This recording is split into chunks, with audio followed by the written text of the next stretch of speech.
If you happen to suffer from gender dysphoria and have 70 grand to blow, come find yourself a Toyota Tundra. You see it here behind me, they're getting even more new vehicles delivered to this Ford dealership. And as I walked the lot today, I can tell you there's not a whole lot of room left. Look at that. Dang near $105,000. And honestly, I do not understand how the F-150 can continue to be America's #1 best-selling pickup truck. I can't understand that because when you go to any Ford lot, you see what you see behind me. Here we have a 2024 example, almost 2 years old at this point, 40,000 miles on it, and they want 78 grand. 25 grand difference between these two trims, and that's a huge part of the problem. Not just GM, but all vehicle manufacturers feel the need to stuff them to the gills with all the technology, all the creature comforts. People are having to choose right now. Do I want to have a house? And do I want to keep food on my table? Or do I want to have a nice car? A good buddy of mine actually just recently picked up a brand new Nissan Frontier.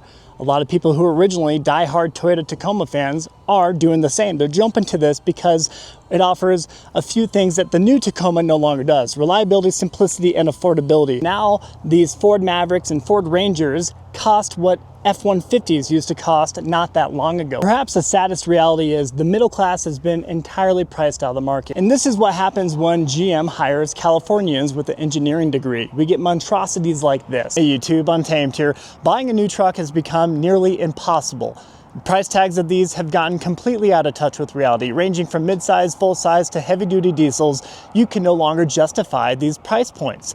In today's video, I'm going to showcase that to you, and I'll leave the most disgusting examples for the end of the video. At the end of the day, what are these? These are depreciating assets, and when you look at most of them, they're plastic vehicles too, right? They're just plastic depreciating assets that are stuffed to the gills with creature comforts and technology that is bound to break on you. Not to mention, I think you'd be lucky to buy one without a safety recall. Stick with me as we talk through it all. The original intent of a truck is to provide that utility of having a truck bed, being on the farm with it, but no, it's become a status symbol within the United States. Continue to see new vehicle inventory rise within the United States. Right now, we have about 2.9 million new vehicles available. That is only going to uptick substantially between now and the end of the year as we continuously have unsold 2024 and 2025 units, and we begin to see 2026 trucks hit dealership lots. Here we have an example of a 2026 F-350, price tag just over $100,000. This one here is a platinum example.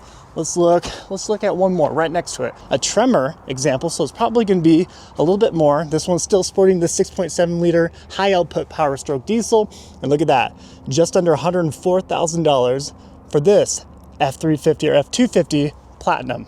Pretty wild.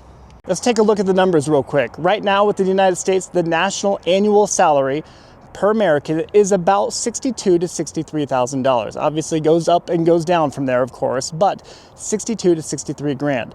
Per month, that's about $5,200 in your bank account. And when you start adding in the cost of rent, the cost of mortgage, the cost of groceries, the cost of insurance, and then you sprinkle in the price tags of the monthly payments of these trucks, well, it's really no surprise that people cannot stay afloat right now. It's no surprise why we see such a huge uptick in the number of repossessions. Right now, the national average monthly payment on a new vehicle purchase, that's everything included, minivans, SUVs, trucks, you name it, is about $750 per month. That's the national average for an auto loan out for a new vehicle purchase. On a truck, over half of the truck loans out right now are over $1,000 per month. And really that should come as no surprise because the national average price tag of a new truck is just over 64 grand. 64,000 is the average, and that does include mid-size pickup trucks all the way up to heavy-duty, full-size diesels. Absolutely insane. And to add insult to injury, your insurance premium has over doubled in the last 2.5 years. On average, across the country, most people are spending anywhere from $2,600 to $2,800 per year for their annual insurance premium. Between 2023 and 2024, we saw an unprecedented growth rate of the number of vehicle repossessions that have taken place within the United States. In 2023, we saw about 1.5 million vehicles repossessed. Last year in 2024, about 1.75 million. This year, we're on track to surpass that unprecedented growth rate that we saw last year. We're on track to maybe teeter toward 2 million vehicles being repossessed. Absolutely insane. Honestly, the wild part of it all is the number of people who are voluntarily having their vehicle repossessed has gone up substantially. That's people picking up the phone, calling their bank and saying, hey, I just can no longer afford this vehicle. Come take it off my hands. Send the repo man, send the tow truck, get this thing out of my driveway, even if it means destroying my credit score and destroying my ability to buy another vehicle for the next 5 to 10 years. They're willing to do that if it means keeping a roof over their head. People are having to choose right now. Do I want to have a house? And do I want to keep food on my table? Or do I want to have a nice car? And well, people are choosing wisely in that regard. And well, you see it here behind me, they're getting even more new vehicles delivered to this Ford dealership. And as I walked the lot today, I can tell you there's not a whole lot of room left. So that's the part of the problem. They keep pumping these vehicles out, keep sending them to dealerships, and well, dealerships are going to find themselves in a very sticky position very soon.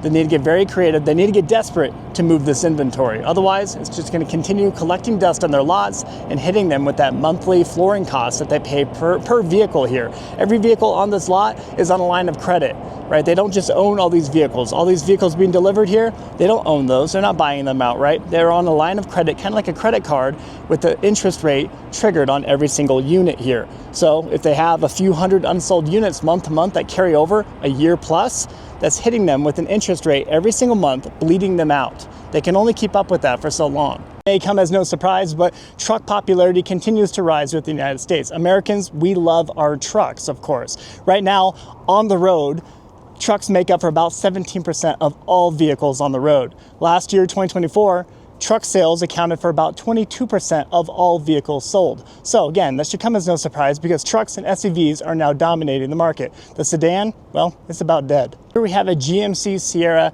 3500 Denali. I'm actually scared to see how much this thing costs. A Denali version of anything is going to cost you an arm and a leg, but this 3500 example, hopefully you're going to be able to see it. Look at that. Dang near $105,000 for this Denali Ultimate Edition. It looks good, but man, it would look a lot better if it was 50 to 60 grand. Absolutely sickening. Honestly, a big part of the problem is we've gotten so far away from the utility of the truck. The original intent of a truck is to provide that utility of having a truck bed, being on the farm with it. But no, it's become a status symbol within the United States. And well, that vehicle, the Denali version I just showed you, is a prime example of just that. They've stuffed these vehicles to the gills with creature comforts, technologies, they've overdone them. They're all overcooked at this point, so much so where the average Joe and Jane cannot pop the hood and work on these vehicles with any level of confidence. When it comes to annual incomes, the top 10% of Americans will earn, on average, $167,000. Obviously, it goes up from there and a little bit down from there, but the average of that top 10%, 167 grand. I would argue, even at an annual income of $167,000, it is extremely difficult to justify buying a truck, let alone a $100,000 plus Denali example, but even at the national average $64,000 price point. Paying that, those monthly payments are going to be anywhere between $1,000 to $1,400 per month, depending what your interest rate is and your loan term duration, and of course, how much you put down. But over $1,000 per month for a truck at any price point is extremely difficult, even with that income, right? Even with $167,000, adding on your mortgage, your rent, your insurance, blah, blah, blah, that becomes suffocating in and of itself. And that's for the top 10%. We have another GMC Sierra heavy-duty example. This one was sporting a 6.6 liter V8, not the diesel option, not the Duramax, 6.6 V8 gasoline option, but you're still over $75,000. Absolutely insane, right? This is for an SLT trim. I'm not even wildly excited about this vehicle, but that price point, I should be excited, right? But 75 grand. I hate how those price points have become the norm. Here we have another Denali Ultimate, $102,000 plus. Haven't looked at this one yet. Here we have an AT4X example of a GMC Sierra. Let's see, any guesses?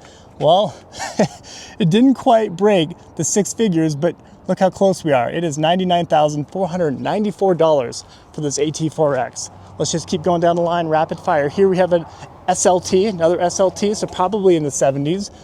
And hopefully you'll be able to see it, but $74,620 for this GMC Sierra 2500 SLT.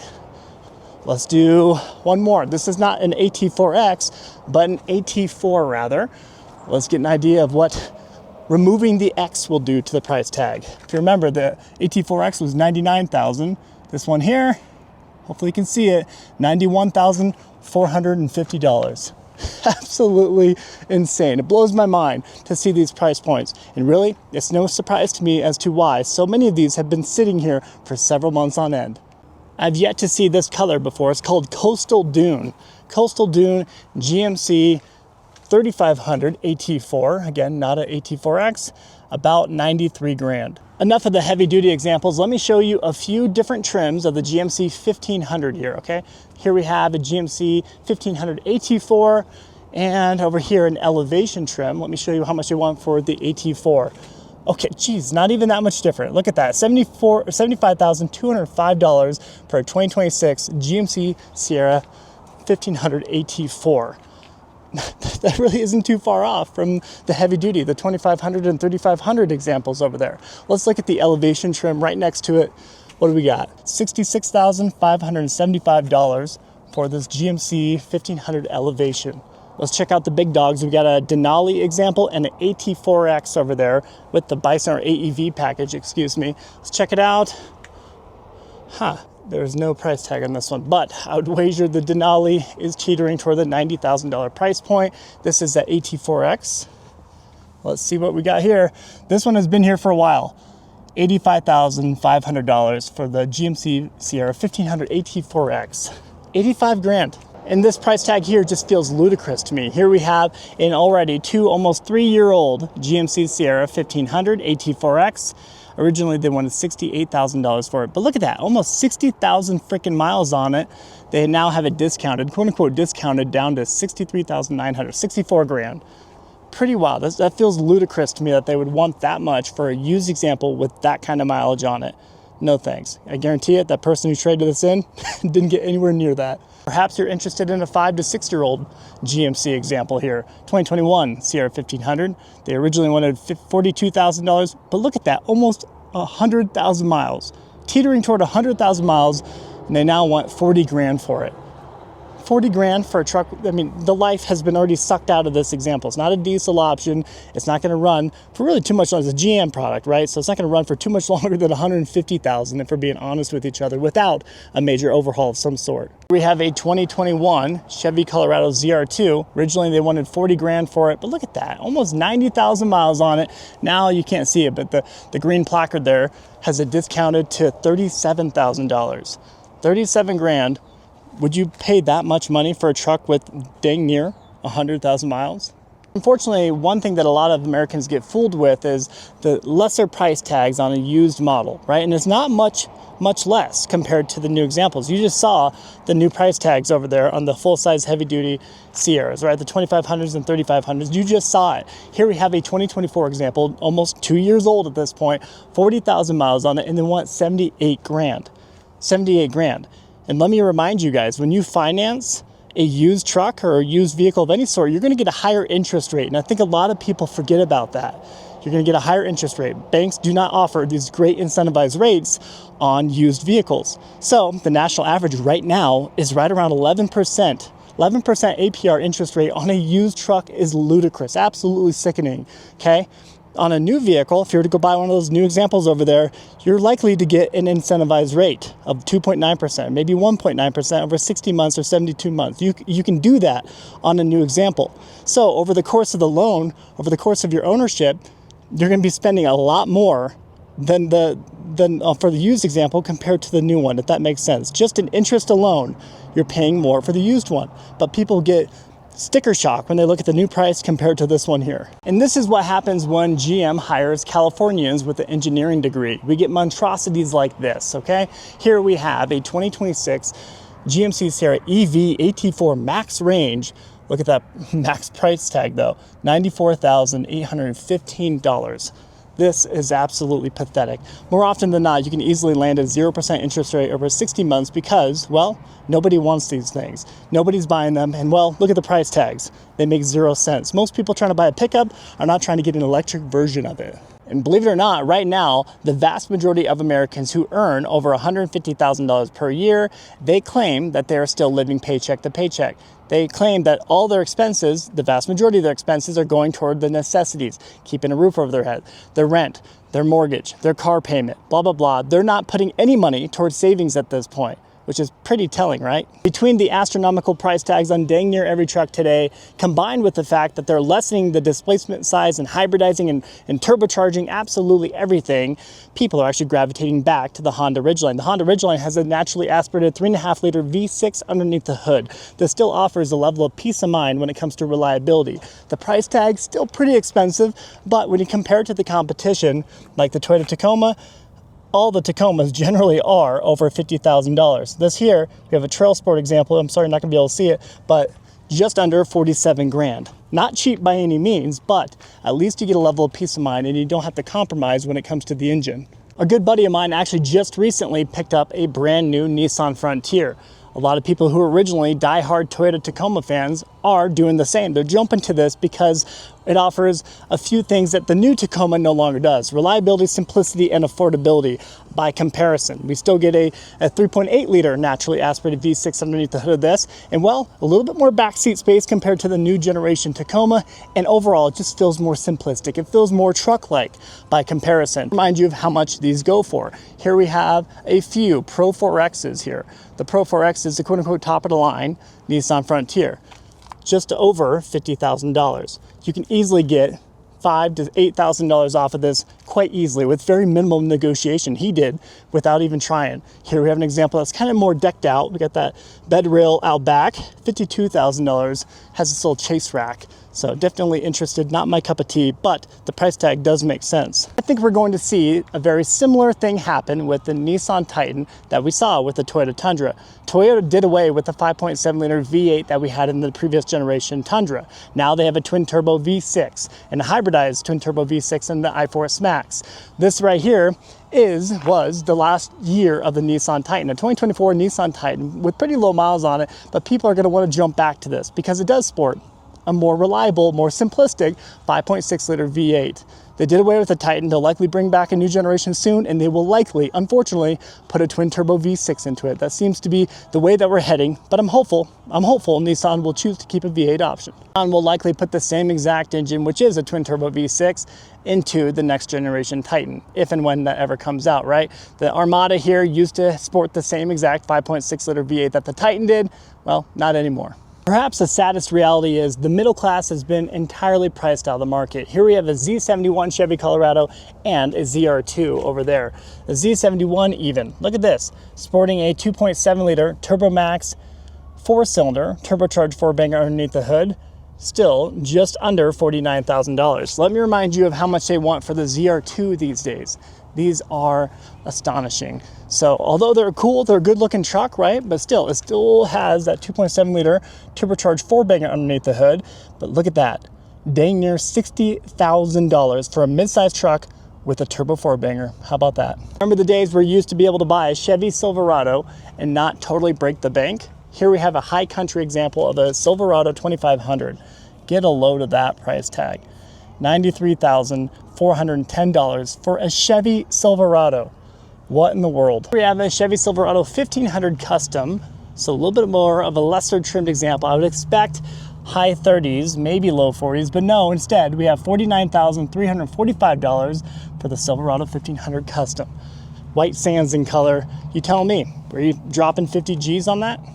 And right next to it, we have another example in the white sands color. This one here, though, is a high country trimmed Silverado. Look at the difference between these trims.